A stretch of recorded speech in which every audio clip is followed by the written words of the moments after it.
George Kenny, I'm 17, I'm a junior. This is my story. I was born in Cincinnati, Ohio, lived there till I was 2. I moved to a house in Victoria, Minnesota.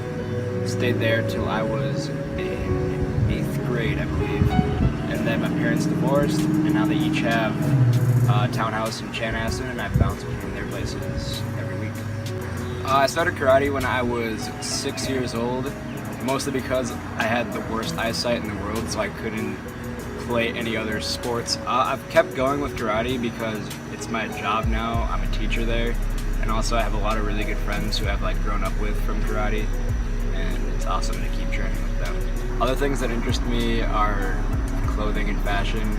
I spend too much money on all of that. I get a paycheck and it's gone on a t-shirt, so that's tight. When I'm older, I would either like to be a professional karate competitor, or I would like to design my own clothing line and make that. I balance my job, school, and my social life mainly just through time management. I have to know when I'm working so that I can get my homework done before or after. And if I have plans with friends, I have to make sure I have everything done beforehand so that I don't fall behind and screw up my school life.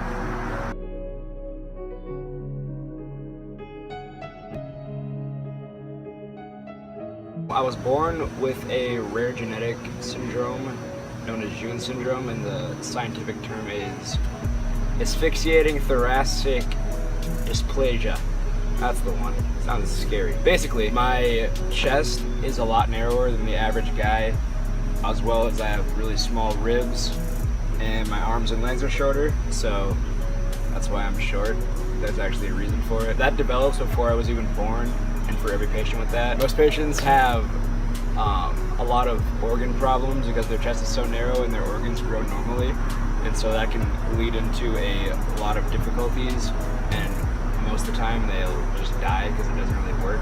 And I was lucky enough to have a just not enough severe case. Around 7th grade, I was diagnosed with scoliosis, and it progressively got worse and worse to the point where my spine was just a big S, and I was all slouched because it was just a rough time. And then summer right before 8th grade, I had surgery. They cut my back open, they stuck 2 metal rods on each side of my spine, and they straightened that bad boy out. Now I have insanely good posture. Also, I've always had very poor eyesight. Right now I'm sitting at a solid 2100 vision, and that actually goes along with June syndrome. It's a side effect from all of that. I don't know how it really works, but a lot of patients have really bad eyesight. I originally did not like not seeing really well, but now it's just kind of like a part of me. And now I get to rock the super sick frames. These are Tom Ford. How was George as a brother? He's pretty easy to get along with. We don't really have any issues. Pretty easy to hang out and chill with him all the time. We both like shoes and clothes a lot, which is pretty cool. So we always get together and just say, hey, check it out, or you should buy this and whatnot. We've never had a serious fight, I don't think. Most definitely not.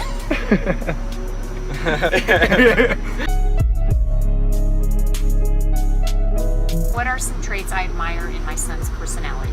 First thing that comes to mind is George's kind heart, his loyalty to the people that are important in his life, his work ethic when it comes to employment, his humor, and his tenacity. What are some complications that my son has to overcome on a daily basis? Well, I will say George can pretty much do anything he wants to do or puts his mind to, but I would say the biggest complication, obstacle for George is his poor vision. And at his age, he should be like all the other teenagers, driving around and having that freedom, and George doesn't drive, will never drive, but he makes it work. And then on a side note, his other complication is figuring out how to be a little more dedicated toward his studies. How was my son as a little boy?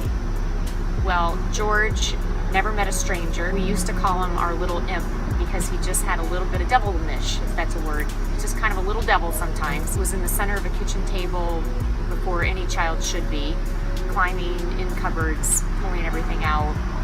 Lots of mischief, but always happy, and a super, super fun son to have. Has George's health problems ever interfered with any activities that he'd like to do? Well, as I mentioned, his vision prohibits him from driving, which is a huge thing. I will say George has overcome the vision issue and manages to deal with it remarkably, but I know that there are other things that he'd probably like to do, like drive a jet ski by himself, or I don't know. There's all sorts of things, but you know what? You meet George and you'd never know that he's limited by anything, and that's, you know, something great about the kids. So